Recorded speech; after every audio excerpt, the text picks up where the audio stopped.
আজ বানাবো ফুলকপি 65 দিয়ে কাতলা মাছের ঝোল। ফুলকপি 65টা ভাজা হয়ে গেলে কাতলা মাছগুলোয় পরিমাণ মতো নুন হলুদ মাখিয়ে নিয়ে ভেজে নিয়েছি।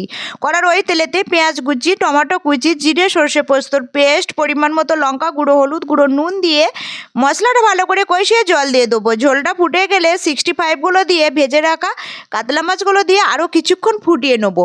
নামানোর আগে ধনেপাতা কুচি দিয়ে নামিয়ে নিলে হয়ে যাবে রেডি ফুলকপির 65।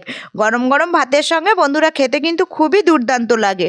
তো ফুলকপি 65টা কীভাবে বানিয়েছি আপনারা যদি দেখতে চান আগের ভিডিওয়ে দেওয়া আছে, আপনারা ওখান থেকে দেখে নিতে পারেন। তো বন্ধুরা আমার যদি নিত্য নতুন ভিডিও দেখতে চান বা পেতে চান তাহলে ফেসবুক থেকে দেখে থাকলে ফেসবুক পেজটিতে ফলো করে দেবেন, আর ইউটিউব থেকে দেখে থাকলে ইউটিউব চ্যানেলটিতে সাবস্ক্রাইব করে দেবেন। আজ এই পর্যন্ত। ভিডিওটি কেমন লাগলো কমেন্ট করে জানাবেন। দেখা হবে নেক্সট ভিডিওয়ে। Tata, by.